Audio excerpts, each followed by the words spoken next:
Do you want to turn your dusty BMX into a fixed gear freestyle bike? Well, I'm going to show you how to do that. But first, I'm going to give you some discussion, some hot takes, and rage bait. And then I'll show you exactly how to do that. So, here's a little bit of background for the BMX guys who are totally clueless. First of all, the very first bicycle trick recorded on film is on a fixed gear. This is in 1899. The last name of the guy doing it is Neidert.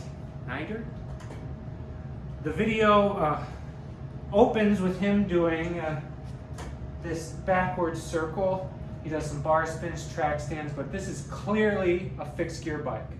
And this is, again, 19th century. This is the first bike tricks on film.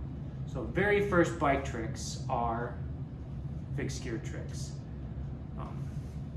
That's just some history. Also, fixed gear tricks appeared in the movie Rad. In the famous bicycle boogie scene, you can see a man dressed like a woman doing fixed gear tricks.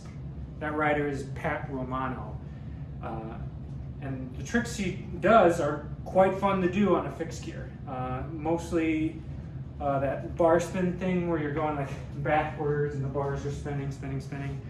And then, of course, I call it a keo spin, but you're starting in a fake in and you pull up and you're spinning around, keo spin.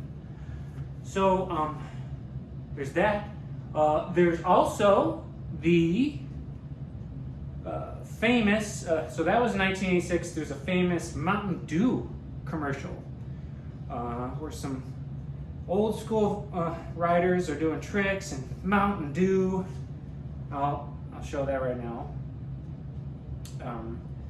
This one you could see, it's Pat Romano again. He's riding, he does that bar spin thing, but then he also does a boomerang, which is a cool trick. He's riding a 24-inch cruiser, I believe. Yeah, there's a lot of sidebars here. So here's a sidebar. The volume thrasher I have here. I was hoping somebody would come at me for putting a 24-inch on here. Nobody did, so I never got the opportunity to clap back with this, but 24-inch fixie? That was around in 1984. Doing this, what I did here, is just like old news. It's like so obvious, it's a dad joke, what I've got here. It's not trying to be cute or new, it's just super old idea thing to do here. So that's just sidebar. So yeah, you got that Mountain Dew commercial. Then, of course, you could see there's some tutorials Pat did where he's showing some of his tricks on a fixed gear. Anyway, let's fast forward to circa 2001. You can see Trevor Meyer do some amazing tricks on a fixed gear bike. In fact, in the 2001 X Games, Trevor used a fixed gear bike. I have some footage of his warm-ups. The tricks he does here are really, really cool. I like them. That last one where he's doing a big spin and then tries to like launch around to a decade without brakes is incredible. I love that trick. So anyway, this is just a long wind-up to say fixed gear BMX has always been kind of a thing. It's not anything new or clever, and people have tried it. Also, in fact, Kevin Jones has tried it.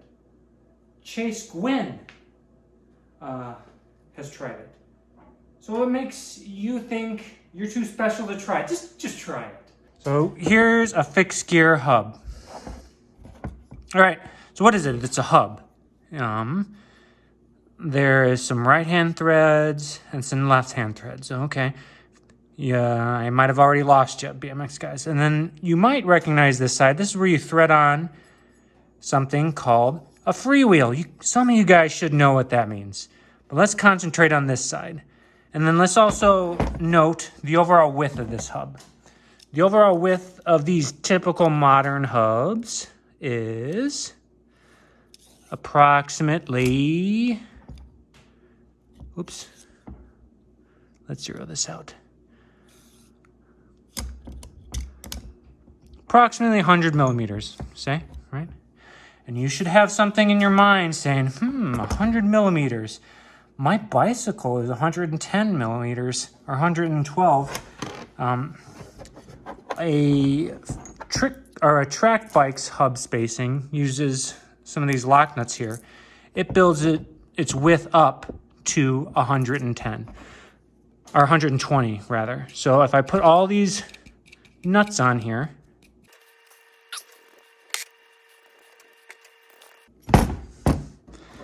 my width comes out to be 120. Okay. So this won't fit in your BMX really.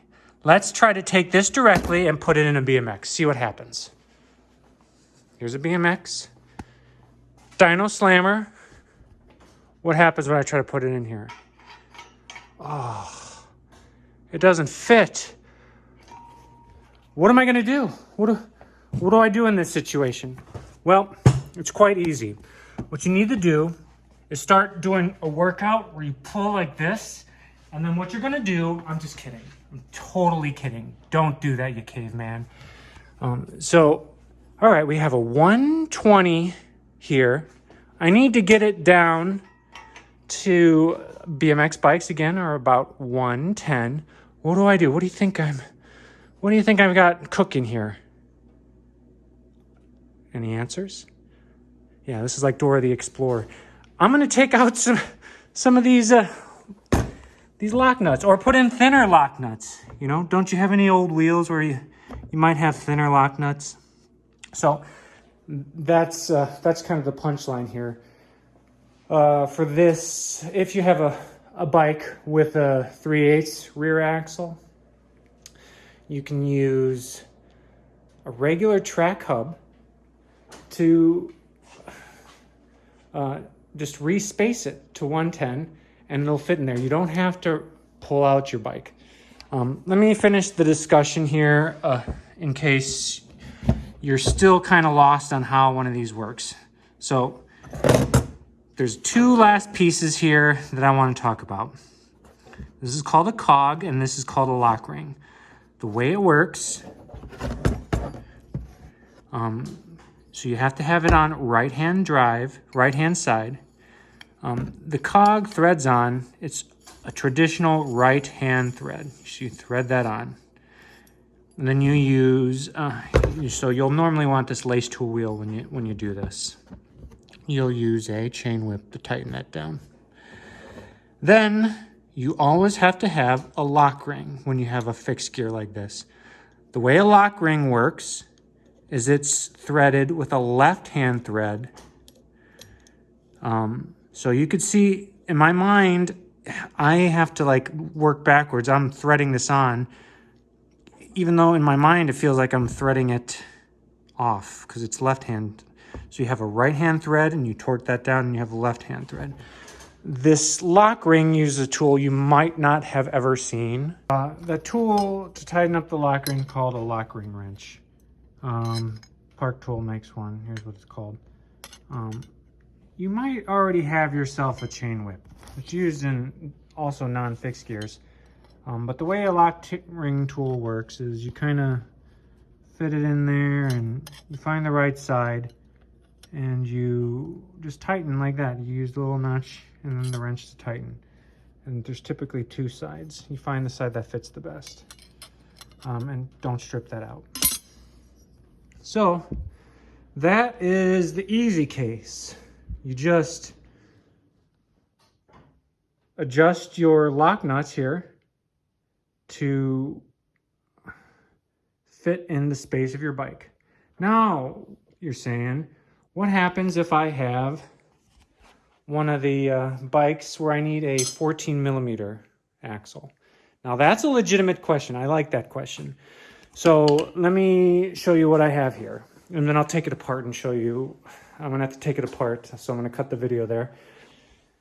So that's what this bike is. This is 14 millimeter rear and front axle. It is a little bit more difficult, I admit it. But this is a fixed gear. And what I'm going to show you is this part you can get. It's just one of those Black Ops 3/8 to 14 millimeter adapters. And what you do, what I'm going to show you, is you just effectively replace your lock nuts with that little guy, the 14 millimeter adapter, and you're good to go. And you have a rear wheel that's fixed gear. So let me show you what that looks like. Here's just a little side note. Sometimes when you have one of those basically lock nuts stuck on one side and you can't get it off, a technique I've used is to just use a bicycle, use another lock nut on the inside, and then just regular axle nut, clamp down one side of the wheel, use, a lot of torque here. And then on the side that you have that stuck lock nut or adapter here, you can then freely loosen it up. So it loosens up now. But that's just something I had to do to get this thing apart to demonstrate. So that's just a side note.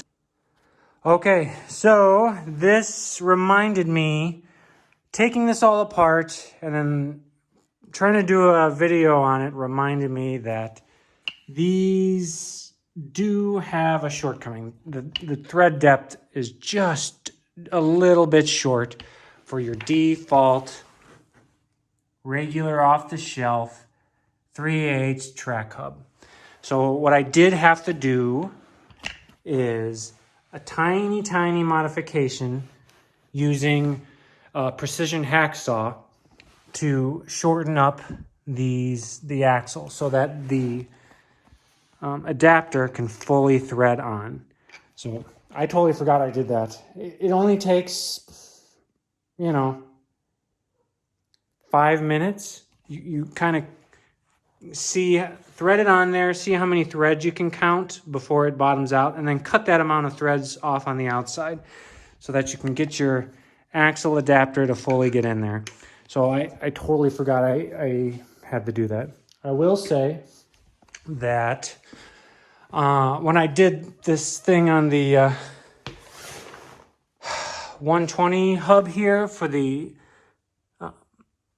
old volume thrasher, I didn't have to cut it because the spacing on this bike is 120, so this actually works.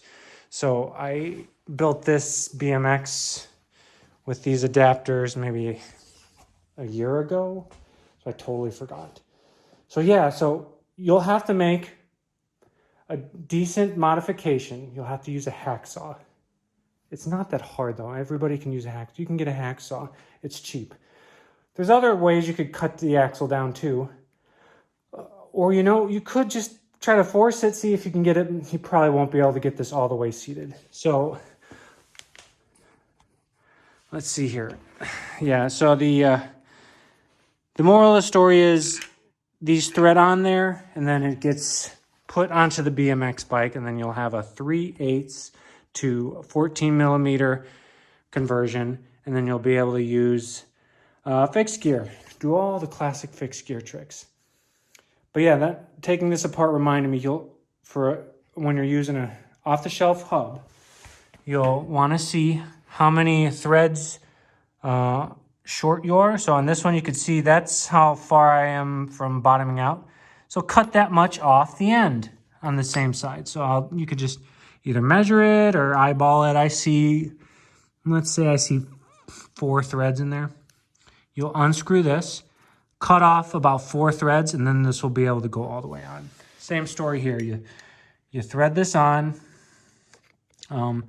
see how far it goes in. If it doesn't go all the way, take it off, cut those threads. You'll want to use a file to make sure it's nice and smooth. Here is the track style hub. It's in there. You could put a freewheel on the other side in case you ever wanted to use it. All those hubs come with a freewheel side and a fixed gear side. But right now it looks like it's ready to go on a track bike. But what you do is, I did have some spacers to get to the right width on my particular bike. I got some spacers here. I put those first, and then all you do, you put the spacers, thread on the adapter.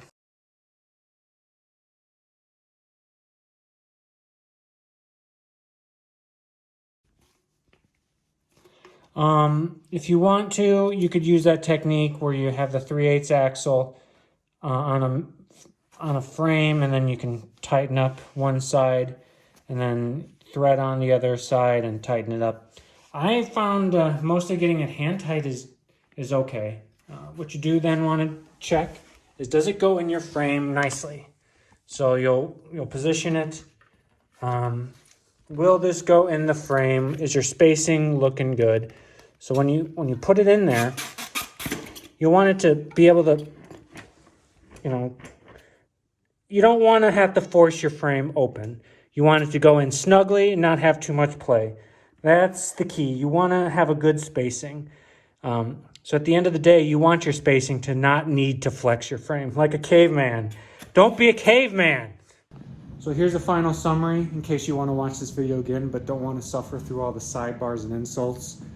So if you have a 3/8 frame, rear axle bike, what you can do is get the typical off-the-shelf track hub with a 3/8 axle. It has the sealed bearings and typically 4 lock nuts. You'll take out 2 of the lock nuts and probably replace them with a 3/8 washer to get the perfect width. So you're just making it 120 and you're approximately making it 5 to 8 millimeters narrower. That's it. And I did that by replacing these lock nuts, 2 lock nuts with 2 washers. And again, the style of fixed gear hub with these sealed bearings don't require 2 lock nuts. Honestly, the 1 lock nut is going to be fine. So, see this hub here, it fits in just your typical BMX, goes in there just fine. You have a fixed gear dyno slammer and you can pretend you're Trevor Meyer. So that's a 3/8. With the 14 millimeter axle like you got here, if you want to pretend to be Chad the Groot with a fixed gear, the modifications is a little more complicated, but you could still use the same track hub. You'll want to trim it so that you can use these black op adapters to space your axles up to 14 millimeters, and then you'll want to do a similar check where you're making sure they fit nicely. And so that's it.